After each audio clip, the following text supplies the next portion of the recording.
나는 전능하신 아버지 하나님 천지의 창조주를 믿습니다.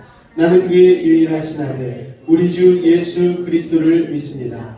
그는 성령으로 잉태되어 동정녀 마리아에게서 나시고 본디오 빌라도에게 고난을 받아 십자가에 못 박혀 죽으시고 장사된 지 4일 만에 죽은 자 가운데서 다시 살아나셨으며 하늘에 오르시어 전능하신 아버지 하나님 우편에 앉아 계시다가 거기로부터 살아있는 자와 죽은 자를 심판하러 오십니다.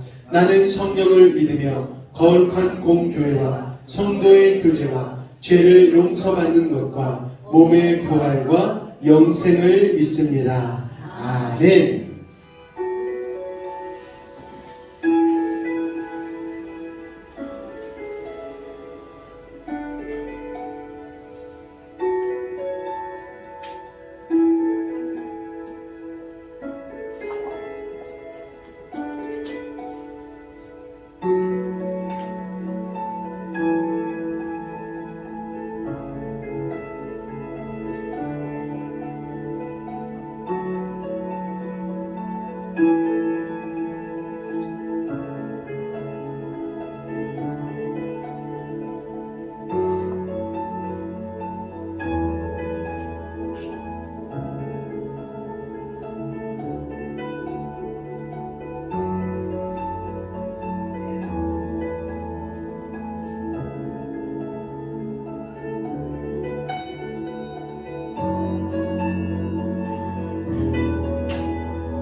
할렐루야. 우리 앞뒤 좌우로 한번 인사하도록 하겠습니다. 예수님께서 부활하셨습니다. 우리 누굴 위해 부활하셨죠? 나를 위해, 우리를 위해 부활하신 줄로 믿습니다. 우리 한 번 더 인사하겠습니다. 오늘 참 잘 오셨습니다. 인사하겠습니다. 오늘 참 잘 오셨습니다. 할렐루야. 주보 가운데에 광고 말씀 잠깐 보도록 하겠습니다. 할렐루야. 사망 권세 이기고 사신 부활한 주님을 찬양하는 부활주일입니다. 예수님의 이 부활의 역사가 삶으로 증명되어지는 믿음의 베이직 성도 되시기를 예수님 부탁을 드리겠습니다. 매주 금요일 오후 8시 반에는 금요 기도회가 이어지고 있습니다. 넓게 기도하고 깊게 기도하는 우리 베이직 기도에 오셔서 많은 기도 부탁드리겠고요. 또 이웃을 위하여서, 같은 지체들을 위하여서, 나라와 민족을 위하여서 같이 중보하는 시간 되었으면 좋겠습니다. 정기적으로 지원하는 선교지가 생겼습니다. 우리 전남대 CCC 김용채 간사님께 우리가 지원을 하고 있고요. 또 캄보디아의 곽충만 선교사님을 위해서 우리가 매달 정기적으로 1년간 지원하기로 이야기를 하였습니다. 그런데 주일날, 지난주 주일날 이렇게 카카오톡 전화를 직접 하셨더라고요. 이렇게 어떻게 연결이 됐는지. 그래가지고 원래는 인터넷이 잘 안 터져서 전화가 잘 안 되는데 유독 그날 인터넷이 잘 돼가지고 전화를 하셨다고 그러시더라고요. 그래서 저희가 너무 약소하게 도와드려서 참 죄송하다고 제가 말씀을 드렸더니 아니라고, 여기에서는 정말 큰 도움이 되고 그렇게 기도해 주시고 기억해 주시고 해주시는 것만으로도 너무 큰 도움이 되신다고 우리 여수베이직 성도님들께 다시 한번 감사드린다고 전해달라고 말씀을 주셨습니다. 할렐루야. 우리 교회는 그렇게 우리 교회 예산의 10분의 1을 뚝 잘라가지고 우리 이웃을 위해 지체를 위해서 헌신하고 있습니다. 여러분들의 헌금이 그렇게 아름답게 쓰여지고 있으니 여러분 하나님의 놀라운 은혜가 여러분의 삶 가운데 가득 넘치게 될 줄로 믿습니다. 할렐루야. 오늘은 부활주일입니다. 그래서 우리의 찬송가 우리 할렐루야 우리 예수 159장입니다. 같이 한번 힘차게 부활 찬송을 찬양하도록 하겠습니다.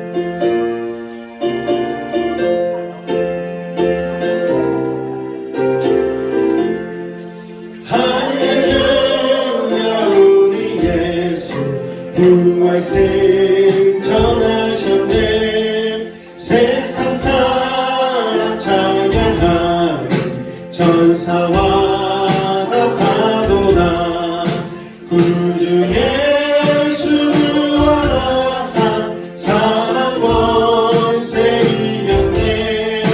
구주 예수 부활하사 사망 권세 이겼네.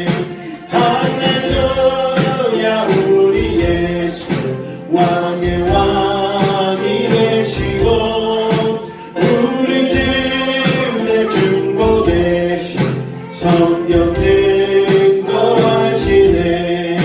구주 예수 부활하사 처음 열매 되셨네.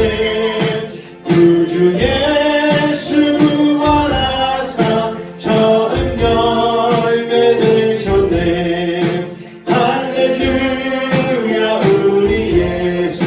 금과 티가 없도다. 무덤 속에 있는 죄인 주가 일으키시네. 구주 예수 부활하사 영광 주로 오시네. 구주 예수 부활하사 영광 주로 오시네. 할렐루야. 예수님께서 부활하셨습니다. 우리 시간 오늘 하나님의 은혜의 말씀 마가복음 16장 6절로 7절까지의 말씀 다 같이 보도록 하겠습니다. 마가복음 16장 6절에서 7절까지의 말씀입니다.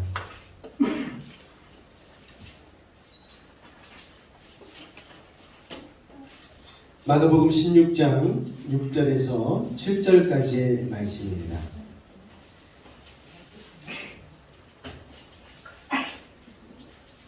다 찾으신 줄로 알고 또 없으신 분은 앞에 있는 화면을 보시면 말씀이 나와 있습니다. 같이 한 목소리로 합독하도록 하겠습니다. 시작! 청년이 이르되 놀라지 말라. 너희가 십자가에 못 박히신 나사렛 예수를 찾는구나. 그가 살아나셨고 여기 계시지 아니하니라. 보라, 그를 두었던 곳이니라.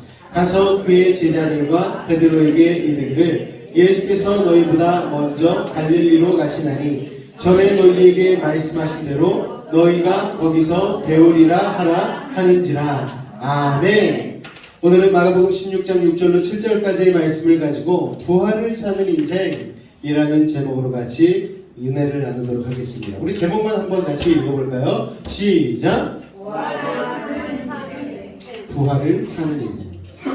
우리가 날마다 죽었다 살고 죽었다 살고 죽었다 살고 할 수 없는데 목사님 어떻게 부활을 살라고 하는 겁니까? 부활을 살면은 날마다 죽었다 살았다 죽었다 살았다 죽었다 살았다 해야 되는 겁니까? 라고 질문을 하실 것 같아서 아닙니다. 부활을 산다는 것은 그것이 아니고 이런 겁니다 라고 제가 여러분들에게 설명을 드리기 위해서 오늘 설교를 준비했습니다. 여러분은 부활을 믿으십니까? 할렐루야. 참 이게 신기한 일이에요. 어떻게 부활을 믿어요? 우리가 오늘 우리 김지영 집사님 가족이 부활절 계란을 준비하셨어요. 제가 저 계란을 하나 꺼내가지고 여기에서 품어가지고 자 보십시오. 좀 있으면 여기서 병아리가 나올 겁니다. 그럼 여러분 뭐라고 생각하시겠어요? 목사님 뻥치지 마세요. 맞습니다. 뻥이에요. 뻥. 삶은 달걀이 어떻게 병아리가 나올 수 있겠어요? 삶은 달걀은 먹어야죠. 병아리를 부화시키는 게 아니지 않습니까? 유정란이라고 따로 병아리를 부화시키는 알이 따로 있습니다. 저는 그게 불가능해요. 그런데 우리 예수님은 가능하십니다. 할렐루야. 여러분, 부활의 주님으로 인해 여러분의 인생이 바뀌셨기를 예수님의 부탁을 드리겠습니다. 부활을 믿으십니까? 라는 질문보다 더 확 와닿는 질문은요, 이런 질문이 아닐까 생각이 되어집니다. 같이 한번 읽어볼까요? 시작. 여러분 어떠세요? 부활의 주님을 믿음으로 여러분의 인생이 바뀌셨습니까? 그러시기를 예수로 축원을 드립니다. 여러분, 오늘날의 교회는 부활을 믿는다 하면 사람들로 가득 차 있죠. 그런데 때로는 부활을 믿는 사람이 맞나 싶을 정도로 부활의 역사가 삶 가운데에 흘러가지 않고 일어나지 않는 안타까운 현실을 볼 때가 참으로 많이 있습니다. 부활의 주님을 믿는다면서 우리는 우리의 고백이 안타깝게도 세상은 물론 우리 자신조차 변화시키지 못할 때가 참 많다는 것입니다. 그런데 사도행전 가운데 나타난 제자들은 달랐어요. 그들은 부활의 주님을 만났습니다. 그분과 함께 부활을 같이 살아내었습니다. 그러자 놀라운 일이 일어나기 시작했어요. 부활을 사는 제자들을 만나는 사람마다 변화가 일어나기 시작하는 거예요. 여러분, 그러니까 우리들을 만나는 사람마다 여러분, 우리가 부활을 증거하고 우리의 삶으로 부활의 증인으로 살아갈 때에 그 만나는 사람마다 변화가 일어나야 될 줄로 믿습니다. 할렐루야. 우리에게 지금 필요한 것은요, 부활에 대한 지식 아니에요. 예수님께서 며칠 만에 살아나셨을까요? 몰라도 돼요. 하여튼간에 중요한 건 살아나셨다는 거예요, 여러분. 그리고 그것보다 더 중요한 것은 과연 주님이 부활하셨느냐라는 논의도 아닙니다. 우리에게 필요한 것은 믿지 않는 세상을 향해서 부활을 믿고 살아가는 모습으로 보여주는 그야말로 부활의 증인이 되는 것입니다. 그렇다면 부활을 산다는 것이 무엇을 의미하는 것인지 세 가지 정도로 나누어서 같이 살펴보고 알아보도록 하겠습니다. 여러분, 자, 부활을 의미하는 것 1번 같이 읽어보겠습니다. 시작! 부활의 확실한 증거를. 여러분, 만약에 기독교가 사람에 의해서 만들어진 것이라면 성경이에요. 이 내용은 좀 빼야 되겠다 싶은 부분이 있다면 이 부활의 내용이 아닌가 싶습니다.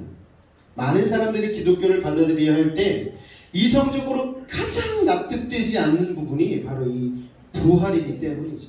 하지만 기독교가 예수 그리스도의 부활을 강조하는 이유는 무엇이냐면 그것이 사실이기 때문입니다. 여러분, 터키의 예수도인 이스탄불의 옛 도성 안에는 1700년이나 된 성 소피아 사원이라는 곳이 있습니다.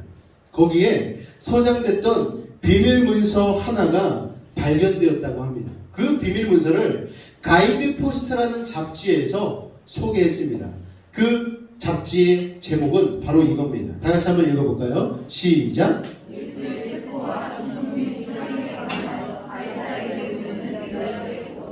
여러분, 빌라도가 그 당시 상황에 대해서 황제에게 보고서를 쓴 것이 문서로 발견되었고 그것을 가이드 포스트라는 잡지에서 신문 가운데 냈다라는 것이죠. 그 내용은 이렇습니다. 제가 살짝 읽어드리도록 하겠습니다. 각하께 문안드립니다. 제가 다스리는 지역에서 최근 수년 동안 일어난 사건은 나라의 운명까지도 변하게 할지 모르는 일이기에 각하께 소상히 알려드리고자 합니다. 원하진 않았지만 폭동이 걱정되어 희생양으로 예수라는 청년을 십자가에 처형했습니다. 그리고 다 끝난 줄 알았는데 오히려 더 큰 혼란에 빠지게 되었습니다. 그 이유는 그가 부활했기 때문입니다. 무덤은 텅 비었고 제자들은 예수의 부활을 전파하고 있습니다.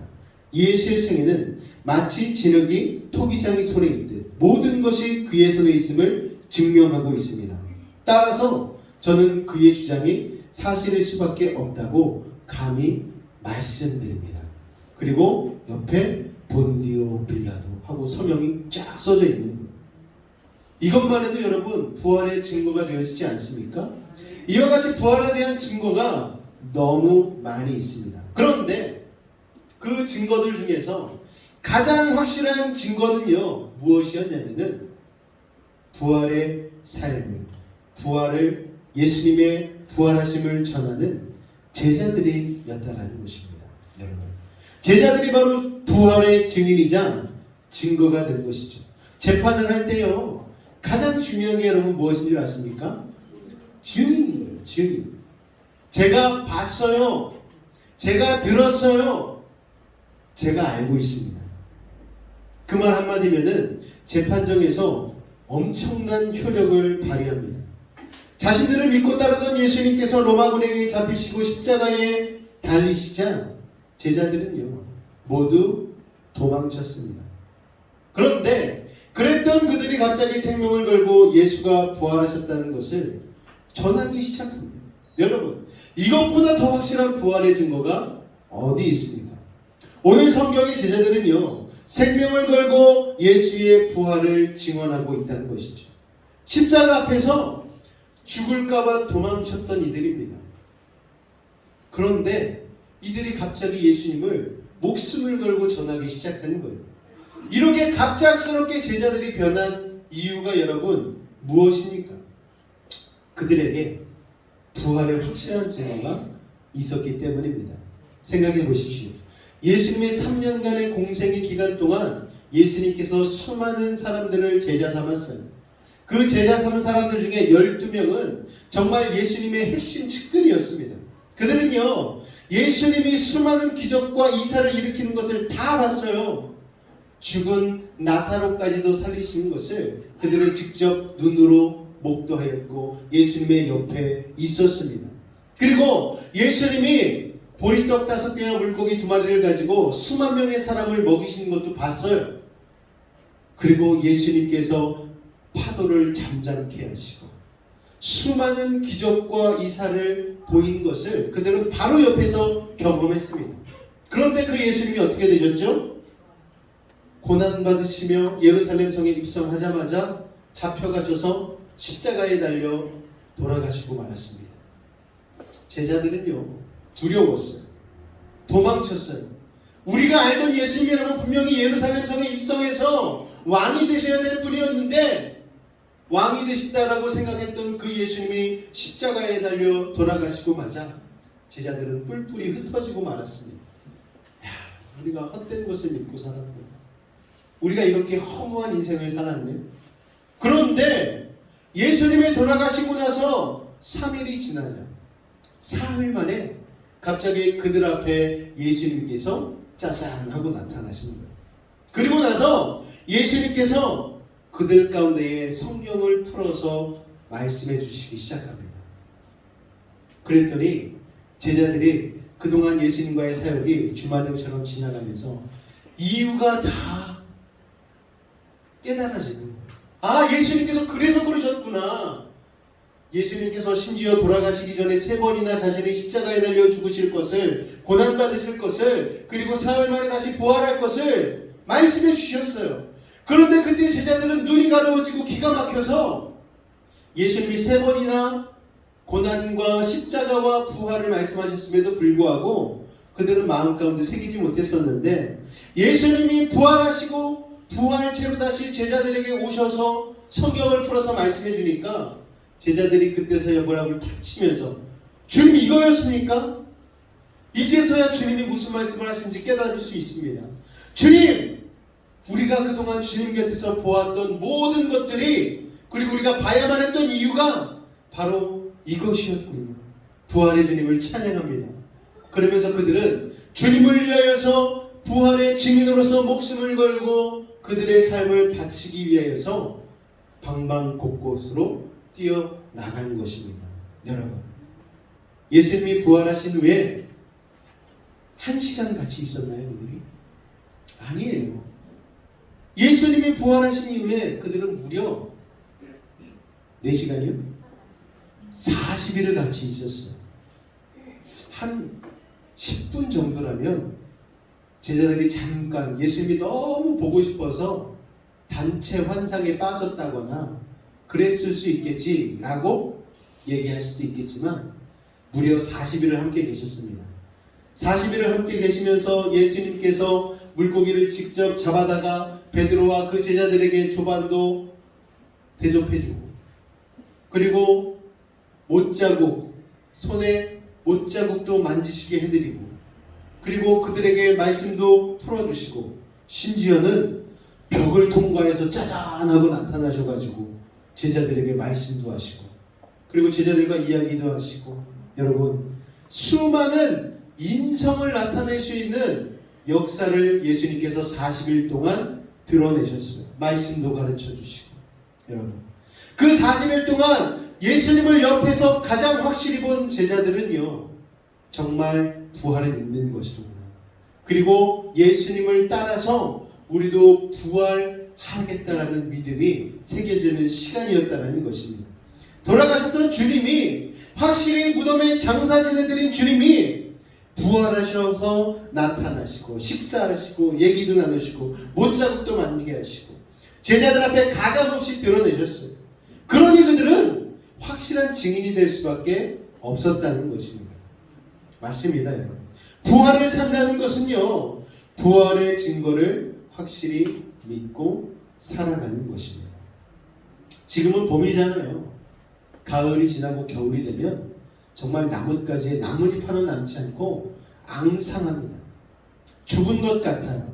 그런데 봄이 되면 어느새 파릇파릇 새싹이 돋고 나무가 울창해지기 시작합니다. 그것을 보면서 우리들은 이야기하죠. 봄이 되면 나무는 저렇게 소생해. 잎이 파릇파릇해져. 꽃이 피어나. 이게 뭐죠, 여러분? 나무의 증인인 거잖아요. 내가 봤어. 저거 겨울에 죽은 것 같지만 그렇다고 뽑으면 안 돼. 봄 되면 여기에서 나뭇잎이 자라나고 꽃이 피어. 자르면 안 돼.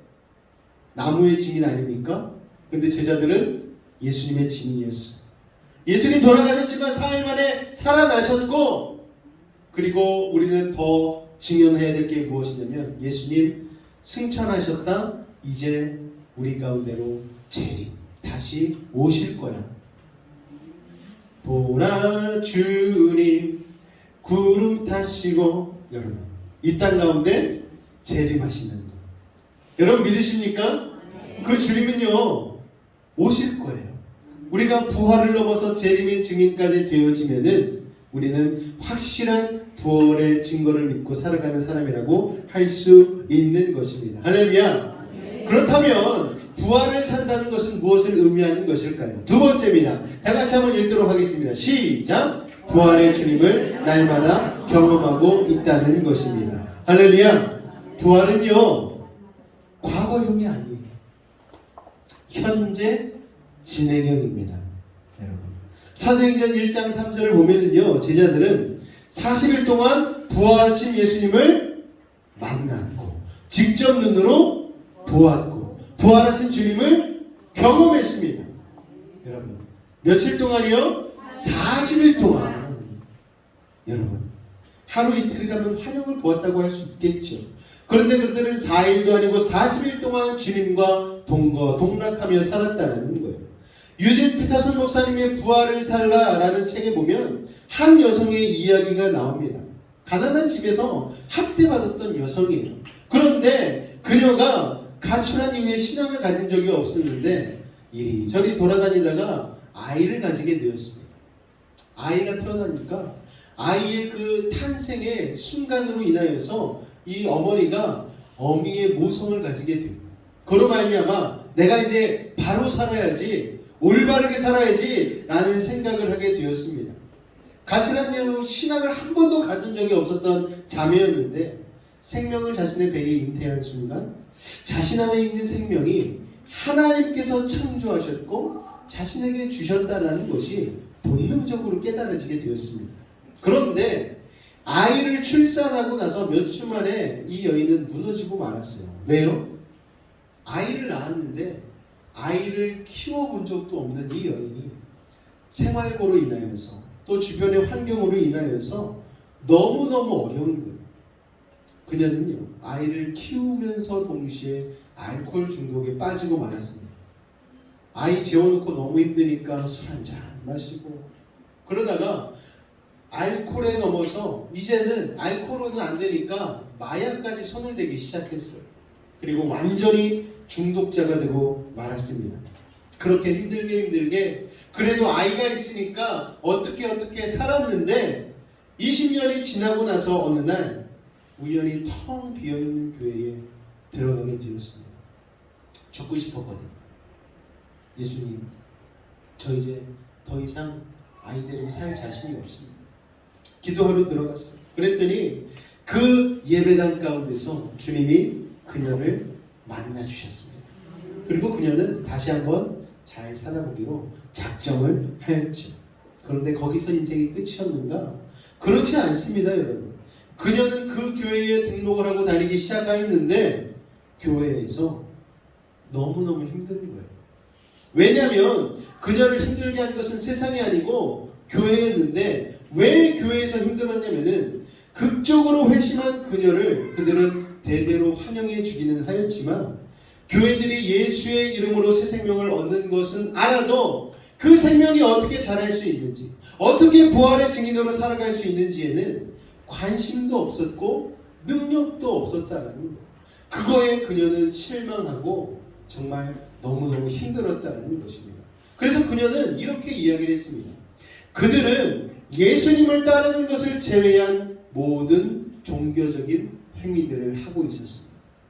여러분, 우리는요 기억해야만 합니다. 교회는요 부활을 기념하는 곳이 아닙니다. 교회는요, 빨간 글씨만 같이 읽어볼까요? 시작! 맞습니다, 여러분. 예수님이 부활을 믿으며 그 부활의 능력이 삶 가운데 드러나는 것이야말로 부활을 사는 인생이라고 할 수 있습니다.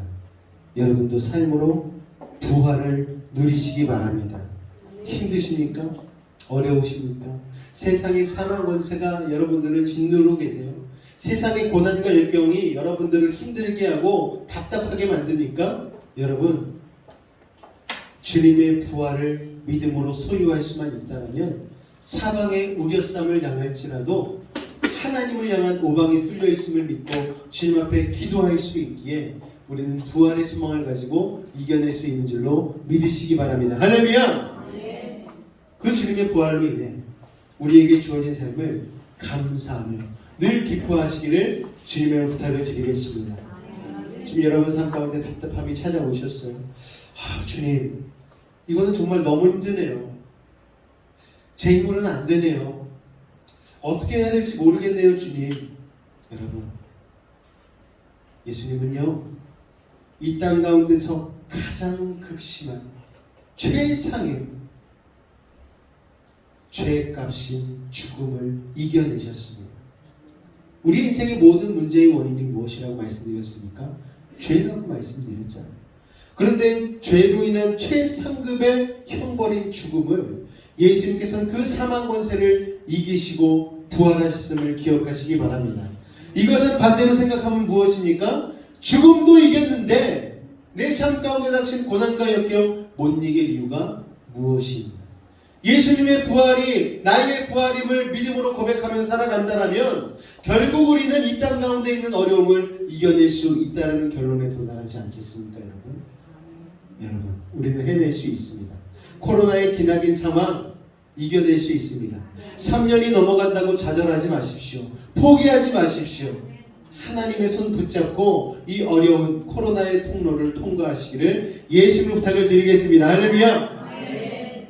마지막으로 부활을 산다는 것은 무엇을 의미하는 것이겠습니까? 다 같이 읽겠습니다. 시작. 부활의 주님이 맡기신 사명을 위해 산다는 것입니다. 부활의 주님을 만나고 그 증거를 가지고 있는 사람들의 인생의 특징이 무엇인 줄 아십니까? 그것은 하나님 나라를 전파하는 사명, 오직 복음을 위해 산다는 것입니다. 예수님께서 부활하셔서 제자들을 만나 들려준 이야기는 하나님 나라의 일이었습니다.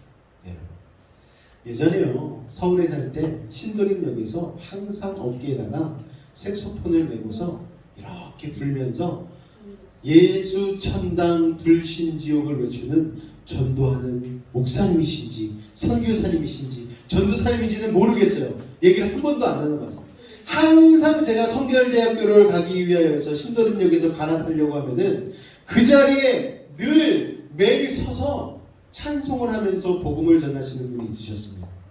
섣불로 생각했어요. 꼭 저렇게까지 해야 되나? 저거 좀 지혜롭지 않은 것 아닌가? 라는 생각을 했었습니다.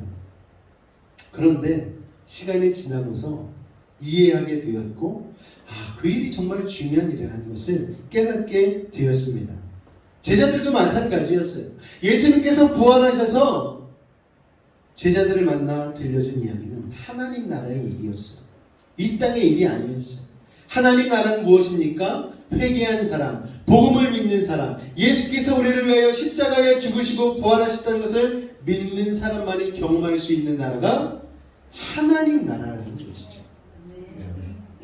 우리가 이 땅 가운데에 다양한 경험을 해보기 위해서 여행도 가고 공부도 열심히 하고 책도 많이 읽고 그러지 않습니까?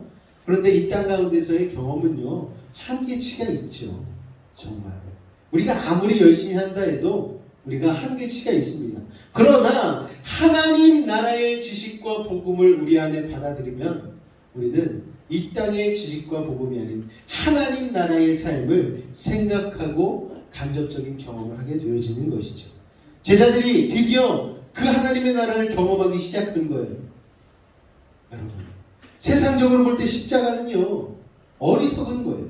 미련한 거예요. 예수님 왕이 되셔야 되는데 왜 십자가 지셔? 이해할 수가 없네.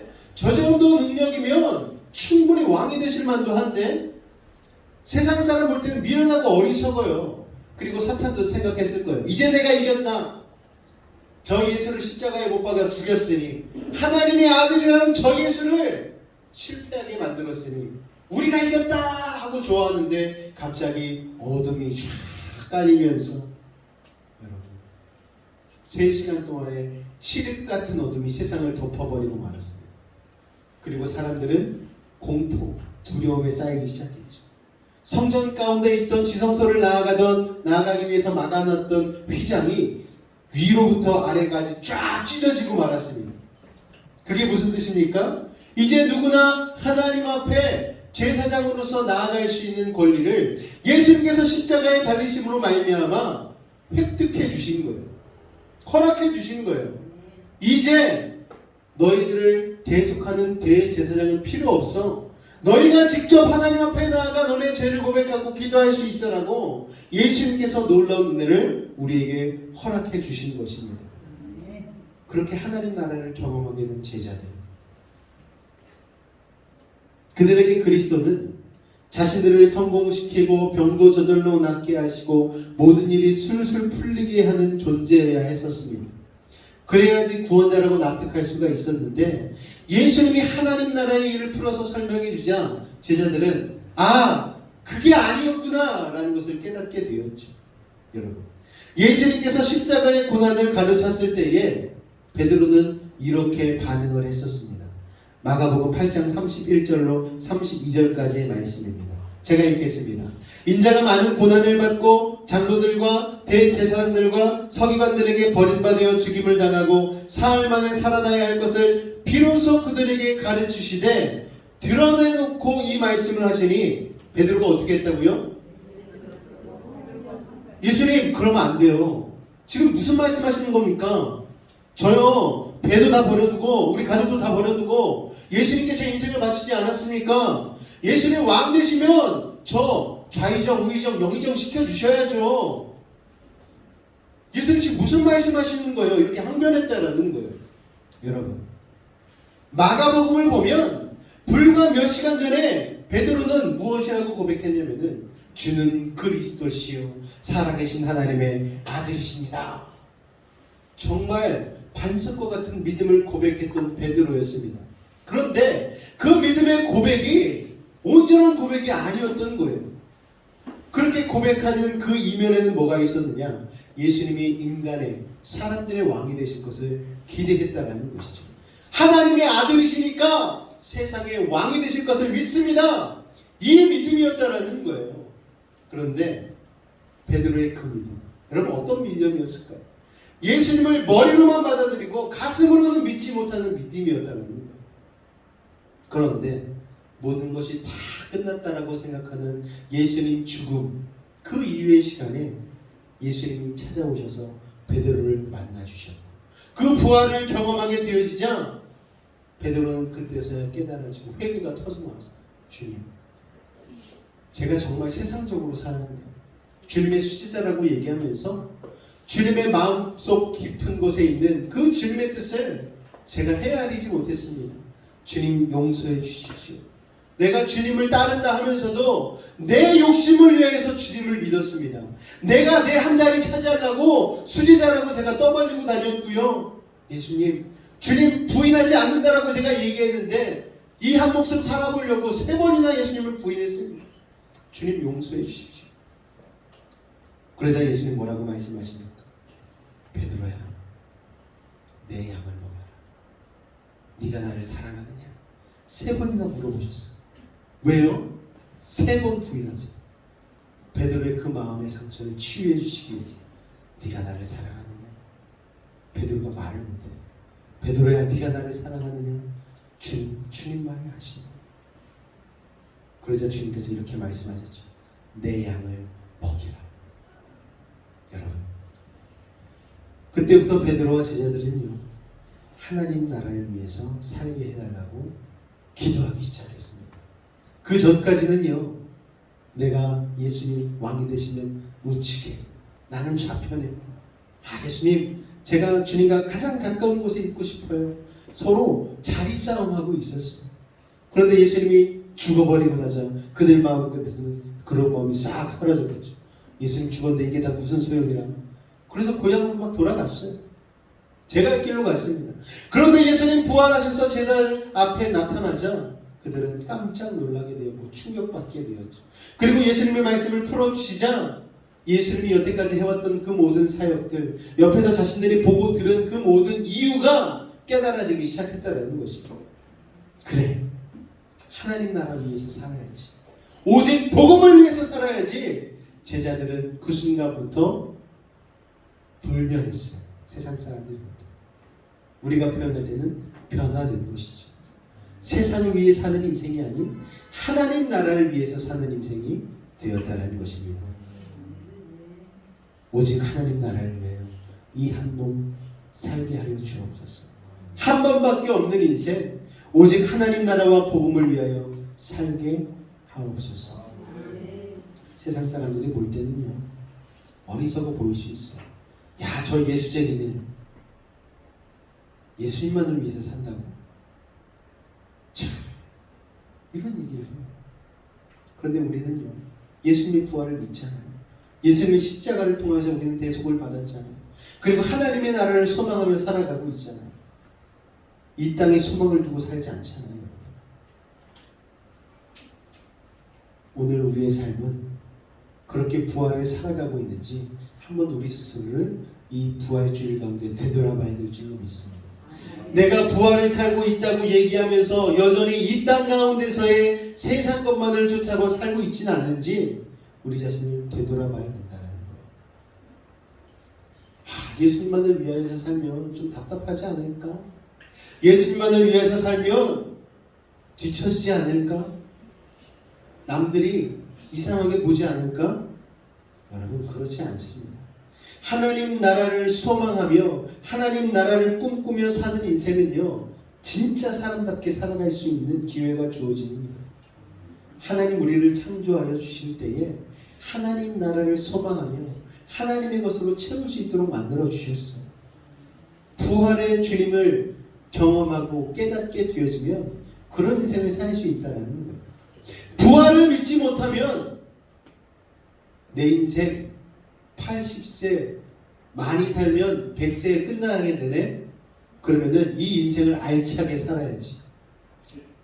그래서 이 땅 가운데서의 삶에만 집중하게 되는 거예요. 그런데 그거 아십니까? 이 땅 가운데서의 삶에만 집중하게 되어지면 사람이요 추해집니다. 피폐해집니다. 여러분, 돈을 붙들고 놓지 못하는 사람들을 우리는 너무나 많이 보잖아요.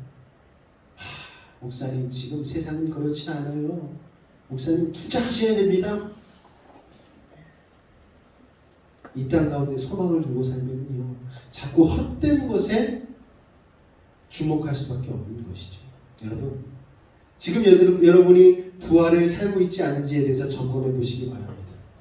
내가 부활의 소망을 품고 있다면 내 관심이 어디에 가 있는지 여러분 깨닫게 된다는 거예요. 내가 지금 무엇을 가장 관심 갖고 무엇에 가장 많은 시간을 투자하고 내가 무엇을 위하여서 헌신하고 있는지를 여러분들이 생각해 보시고, 내가 부활을 살지 못했구나, 내가 부활을 산다 하면서도 여전히 세상과 하나님 사이에서 양다리 걸치고 살고 있었구나. 여러분, 이것이 깨달아진다면 오늘 예수님의 증인이 된, 부활의 증인이 된 제자들과 같이 다시 한번 여러분의 삶을 부활의 증인의 삶으로 변화받으시기를 주님의 축원을 드립니다. 아까도 말씀드렸지만 베드로의 믿음은요 머리로는 예수님을 받아들이고 있었지만 가슴으로는 믿지 못하고 있었다는 것입니다. 여러분, 부활을 산다는 의미를 오늘 우리는 세 가지로 나눠 보았습니다. 1 하면 제가 같이 읽겠습니다. 1.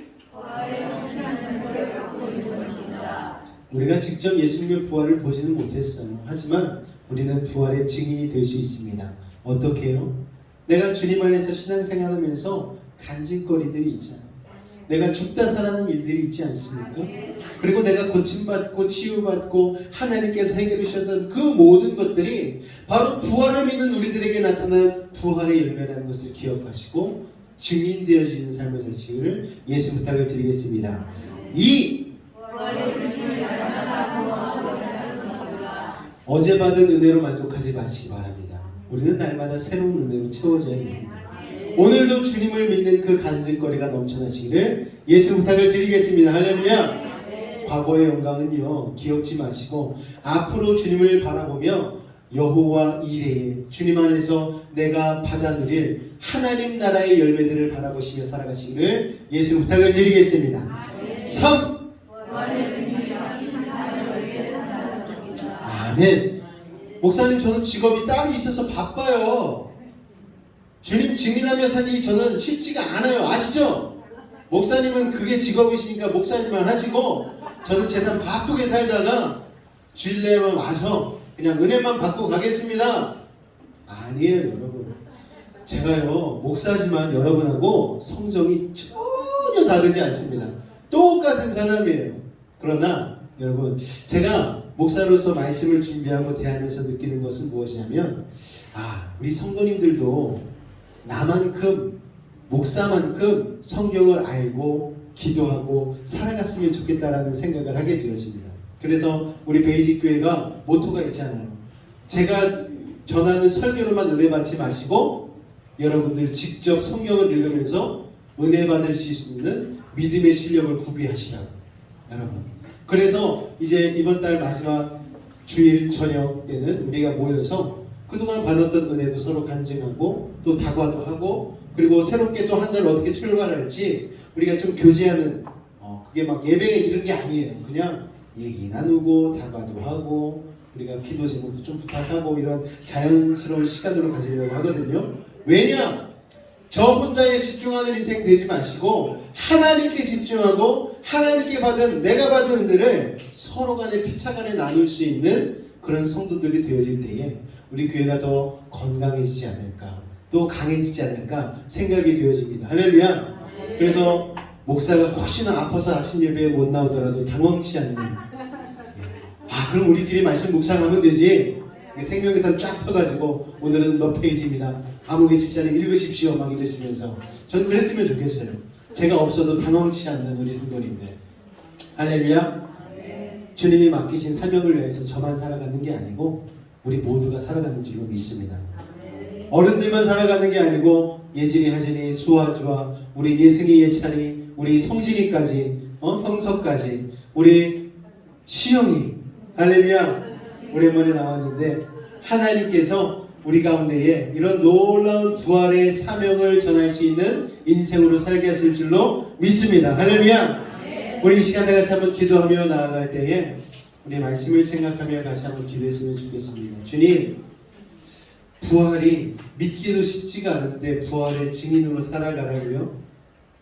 오늘 이 시간 주님, 예수님의 부활을 내가 믿음으로 고백하게 하여 주시고 증인으로 그 사명을 감당하기까지 나아갈 수 있는 믿음을 허락하여 달라고, 우리가 부활의 증인으로서 이 땅 가운데 세상을 소망 품지 않고 하나님 나라를 소망으로 품고 살아가는 인생들이 하여 달라고 우리 주님의 이름 한번 간절히 부르짖고 기도하도록 하겠습니다.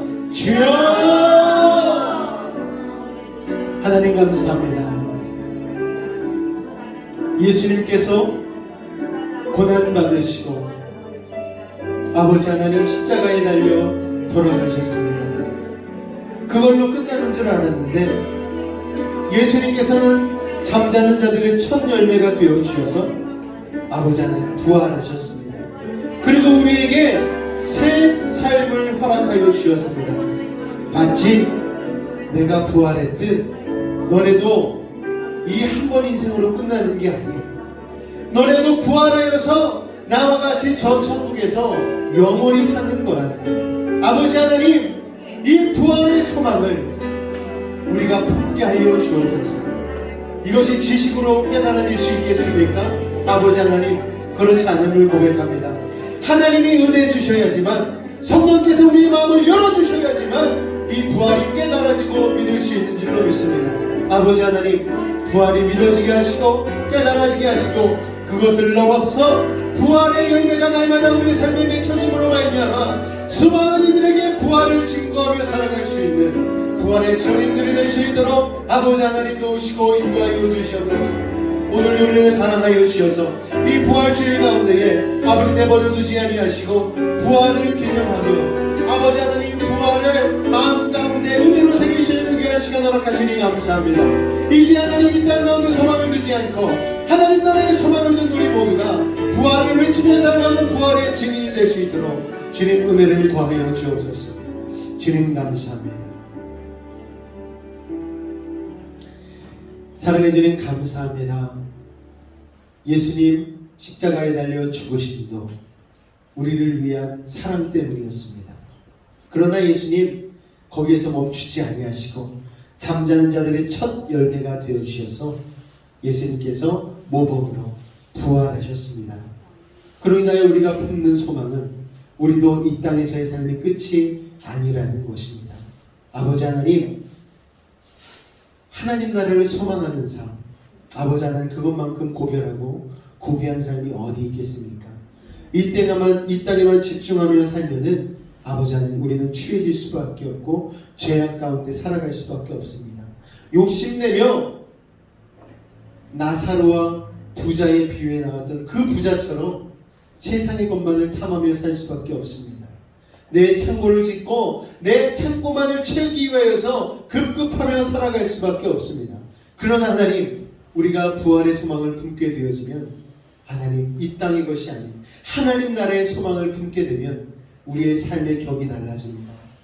나누는 삶, 베푸는 삶, 희생의 삶, 헌신의 삶, 하나님이 우리에게 원래 부여해 주셨던 훌륭한 삶을 살 수 있는 격이 다른 인생이 될 줄로 믿습니다. 그 부활의 믿음을 우리 가운데 허락하여 주옵소서. 아버지 하나님, 삶 가운데에 부족하고 연약함으로 인하여서 고난과 고통 중에 답답한 삶이 우리를 찾아올 때가 있습니다. 지금 이 자리에 모인 우리들 가운데에도 여러 가지 삶의 어려움, 질병들, 아버지 하나님 답답한 일들이 있음을 주님 고백합니다. 아버지 하나님, 부활의 소망을 품고 이겨나가게 하여 주옵소서. 믿음으로 주님 앞에 기도함으로 말미암아 이 어려운 상황들을 이겨내고 타개하고 다시 한번 부활의 열매를 맺을 수 있도록 주님 함께하여 주옵소서. 우리의 삶을 붙잡고 있는 저주의 세력들은 나사렛 예수로 명하노니 물러갈지어다. 질병 아픈 고통 떠나갈지어다. 아버지 하나님, 놀라운 보혈의 능력으로 부활의 새 생명으로 이 시간 우리와 함께하여 주옵소서. 하나님을 사랑하는 마음으로 귀한 예물을 드렸습니다.